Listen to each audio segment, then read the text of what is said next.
I guess I could take this minute while we're getting ready to announce that we will be having some refreshments afterwards. Can you hear me now? Yeah? Yeah, okay. Victoria will further embellish this invitation, but you're all welcome to stay here. There's a beautiful terrace or two related to the building outside, upstairs, and in the foyer as well. Okay. Thank you all. We have some absolutely star folks with us today that really are looking at the PACE program from an overview point of view, bigger picture kind of thing. And I will introduce them in just a second, but I have a little bit of housekeeping to do. The Assemblyman Raj Mukherjee from 33rd District, Hudson County, Jersey City, called last night, and the police chief's son, who was, I believe, one of the employees there in one of the services, was killed a day or two ago, and the services today. And Raj, who was going to come with us, be here this morning, very, very enthusiastic assemblyman, and has been fighting every little battle with us, and not battle, but going through all of the moves with us, could not be here this morning. So he is absent, and you'll have an opportunity, presumably later, to meet him. Our senator, who is the bill sponsor, is with us. This is probably going to fail because it's technology, but I'll try to get here. Bob Smith. Are you with us, Bob? Yeah. Senator Smith is in New York attending to a family matter of health nature, and so he, too, called last night and told us that he couldn't be with us today, but we're really pleased that you are with us virtually. And any questions, by the way, that you might have for Senator Smith, let me tell you now, because I'm going to forget. Give me the question, and then I will relay it to Mr. Smith, Senator Smith. And I think my job really is just to keep the panel moving and try to provide a sense of focus. This is really an amazing day. This started off as 45 people. Maybe 2 months ago, we said, you know, we really ought to get 45, 40, 35 people in a room who really know about this. And we started asking some key people, and they said, well, gee, why don't you invite this person? And it just blossomed into about 270 plus, maybe 300 folks. So thank you once again. I know you've been thanked an awful lot already this morning, but what a wonderful group of people. Everybody in this room has a slightly different perspective, but we're all here for one goal, and that's to get the PACE program working and moving. Step number one, as you'll be touched on this morning in this panel, is the legislation. And get that finally done, and it's been through the Assembly, and there'll be some minor things that are still necessary, all of which we believe are under management and should be accomplished in the next 30, 60 days, and then a signature by the governor. So that's the big picture plan, and then the folks that you've heard from the New Jersey PACE, the team has to get to real work as of August and get towns signed up. Job one. Sign up towns. With that said, we want to step back. Governor James Florio, I'm sure you know he's going to lead us off here as soon as I get my papers.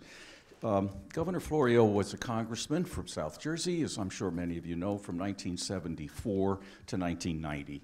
And Jim has really always been on the edge of environmental issues, very, very admirably so. While he was in Congress, he authored the Superfund law, which was really nationally kind of the beginning of recognizing what we do to this planet, and that we have an obligation to clean up after ourselves. He then was elected governor of the great state of New Jersey and served from 1990 to 1994. I think that's actually 90 to 94. And he speared the Clean Water Enforcement Act here in New Jersey, which was one of the strongest environmental laws of its type on the books back in the early 90s.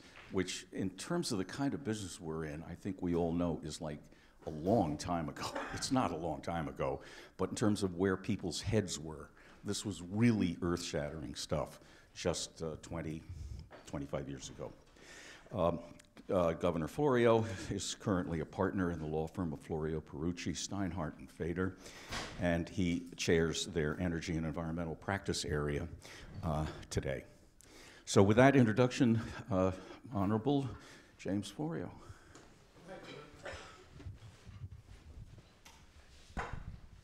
Thank you very much. I appreciate the opportunity to be here and the invitation. I'm very impressed with the program and very impressed with the turnout. I don't know if you had as much difficulty finding the parking lot and getting here as I did. Because actually it was a test. We don't want dumb people here. But I do appreciate the opportunity to come and share some thoughts about this. Gus has asked me to give the big picture, so I'll try and do that as much as possible. One of the few virtues of longevity is that you have some perspective on things. You've been able to see how things change or how things haven't changed. I think having a lot of longevity, I've got a lot of perspective. One of the things I evaluate is the wisdom of traditional knowledge. One of the things that people have said is that there's no power greater than the power of an idea whose time has come. That's this. NJPACE, an idea whose time has come. We're backing on to the trend that's moving almost with a large consensus that our energy policies are outmoded. Our energy policies, to the degree we can say we have a policy, is something from a different era. And the fact of the matter is it really is. 1944, there was a meeting took place. President Roosevelt and the King of Saudi Arabia. They made a deal that has put together the process that we followed for the last number of years. The deal was essentially we would go protect the regime in Saudi Arabia. In return, we'd have a commitment of abundant, affordable petroleum. Well, things have changed. What hasn't changed is we're protecting Saudi Arabia still. I mean, if the truth be told, the Gulf War, the first Gulf War, is supposed to be about Kuwait. We were more concerned about Kuwait being adjacent to Saudi Arabia and Saddam Hussein being able to get control of Saudi Arabia. So that side of the ledger has been taken care of. The other side of the ledger was 1944, was a lot different than it is now. There was no OPEC in 1994, a cartel that's caused us a lot of grief over the last number of years. We didn't anticipate having to play the role in the Middle East that we've been required to play, with ramifications for our foreign policy, ramifications for our defense budget, economic impact upon us, from the volatility of that area, having to be dependent upon unstable nations, think Venezuela, think Nigeria. Those are all things that have not been really good for us. And of course, nobody was thinking about climate change in 1944. So things have evolved, and there's a need for us to be able to do some things in the area of environmental protection as well as energy support. The policy of over-reliance upon those areas for our fossil fuels, which made our whole economy run or not, was something that we've had to deal with. New Jersey actually has done a reasonably good job, at least on paper. People like Senator Smith and Senator Chervikula, or Commissioner Chervikula, have really been in the forefront of trying to bring New Jersey into this generation, this assembly. The Energy Master Plan which we have, which I said is very good on paper, talks about three major things we have to do. One was energy and efficiency, which is what we're all talking about here today. Next is an alternative energy system, which we're indirectly talking about here today. And then baseload capacity, because the reality is for the intermediate period ahead of us, we're not going to be able to conserve enough and have alternative energy systems enough to be able to power our economy. So in the interim, we need baseload capacity. The plan was easy to sell on the efficiency side and then the conservation side.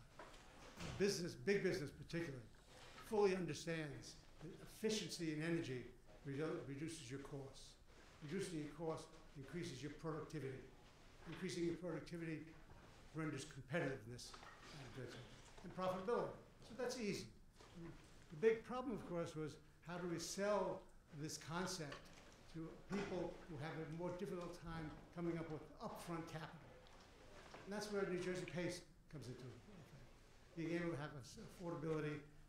The financial sector is available under the right circumstances. If you have creative ability to be able to convince the private sector that they have an opportunity to make a good return on money, this is a secure mechanism that is very, very attractive. And that's what the program is about as well. We've had leadership in the state, which is very valuable on the part of some of the assemblymen and senators we were talking about. Energy efficiency and energy conservation is really the key to the development of a new policy for energy in this country. I mean, the dilemma of our time is that things are changing so rapidly. You pick the sector: healthcare, telecommunications, financial services, and of course energy. Things are changing so rapidly that they're outpacing our ability to have policies designed to deal with the consequences of these changes. So that if we don't move ahead rapidly, we're going to be behind the curve perpetually. It's like going to the toolbox, picking out the wrong tool, and you're going to be frustrated. It's not going to work. So there's a need for us to get people engaged and informed about the things that we should be doing. We know what to do. We just have to have the will to go get the financing to do it. Financing is going to be available in the private sector.